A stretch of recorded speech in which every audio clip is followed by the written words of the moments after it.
Perkenalkan, nama saya Dr. Penyabat Tamat Gandhi dari absen 8. Perkenalkan, nama saya Dia Septiana Grahani dari absen 10. Saya Surita Putri Winona dari absen 11. Saya Nizawati Abdillah dari absen 27. Saya Sharon Regina Maulidiyah dari absen 34. Perundagian. Pengertian dari masa perundagian merupakan salah satu pembabakan kehidupan manusia praaksara berdasarkan teknologi yang digunakan. Zaman ini menandai makin berkembangnya kemampuan manusia dalam menciptakan suatu kebudayaan. Istilah perundagian berasal dari bahasa Bali, yakni ondagi, yang artinya seseorang atau sekelompok orang yang mempunyai keterampilan tertentu. Masa perundagian digunakan untuk menyebut zaman logam. Pasalnya, saat itu telah ada undagi atau orang-orang terampil yang sudah mengenal teknik melebur logam dan mencetaknya menjadi alat yang diinginkan. Untuk mengetahui masa perundagian selengkapnya, simak materi kami selanjutnya. Ciri-ciri masa perundagian. Para ahli meyakini bahwa era perundagian dimulai kurang lebih 10.000 tahun yang lalu. Berikut ciri-ciri masa perundagian. Pertama, berkemampuan dalam membentuk suatu kelompok kerja dalam bidang pertukangan. Kedua, berkemampuan dalam membuat berbagai perkakas dari logam untuk alat-alat upacara, senjata, dan berbagai peralatan lainnya. Ketiga, telah mahir dalam teknik bersawah yang baik. Keempat, kemakmuran pada waktu itu salah satunya disebabkan oleh perkembangan teknik pertanian, khususnya alat-alat besi seperti cangkul. Kelima, membuat dan menggunakan perhiasan dari emas. Dan yang keenam, memiliki kepercayaan animisme dan dinamisme.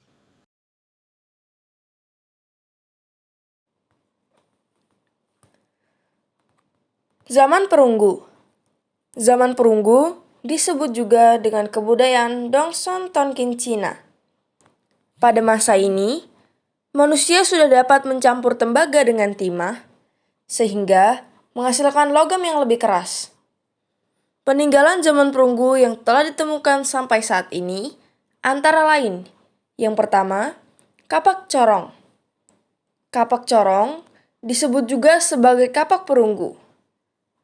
Kapak jenis ini termasuk golongan alat perkakas yang ditemukan di Sumatera Selatan, Jawa dan Bali, Sulawesi, Kepulauan Selayar, dan Papua.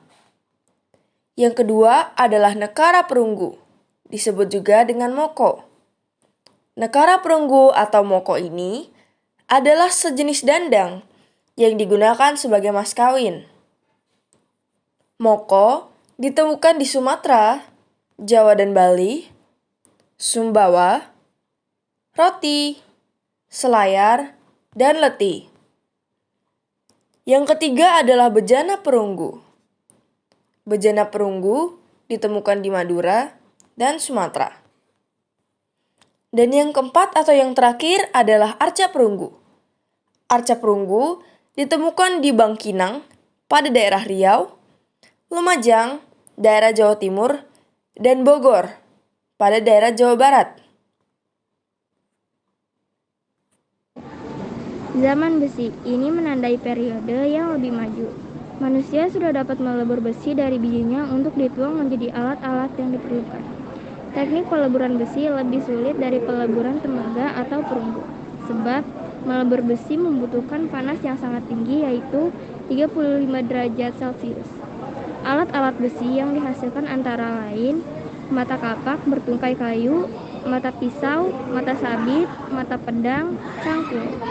Indonesia tidak mengalami zaman tembaga, tetapi langsung memasuki zaman perunggu dan besi secara bersamaan. Hasil kebudayaan yang banyak ditemukan adalah alat-alat dari perunggu, sehingga zaman logam juga disebut sebagai zaman perunggu. Dan yang terakhir ada teknik pengolahan logam. Manusia praaksara mengolah logam dengan cara yang sederhana. Meski demikian, inilah yang menjadi titik awal perkembangan teknologi manusia. Ada dua teknik yang digunakan untuk mengolah logam, yakni teknik bivalve dan teknik Asiro Perdu. Berikut ini adalah penjelasannya.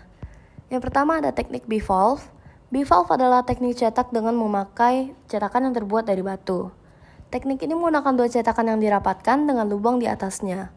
Lubang tersebut digunakan untuk memasukkan cairan logam panas yang nantinya akan dicetak dalam bentuk tertentu. Cetakannya dapat digunakan berulang kali. Yang kedua ada teknik esire perdu. Esire perdu adalah teknik cetak dengan menggunakan cetakan lilin yang dibungkus dengan tanah liat.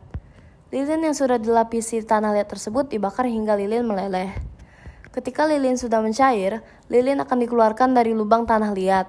Ruang yang sebelumnya terisi oleh lilin akan diisi dengan perunggu cair.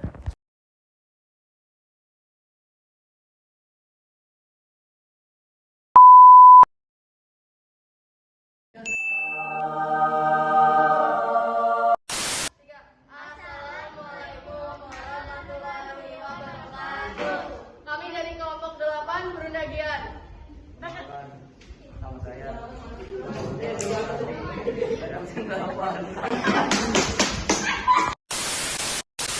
Jangan takdirang, kumiter pada yang pinggir tanda. Lagi kayak tadi. Duduk tuh mana jauh.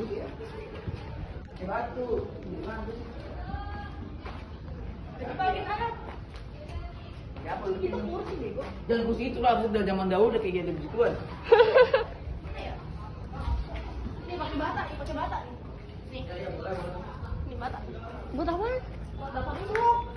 Ini gue pas baju sekolah nggak? Oh, gue pegangin, iya bener kata lo. 1, 2, 3. Nah.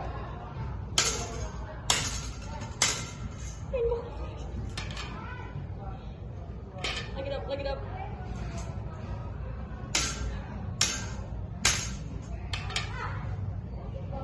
Tunjukin kamera dong.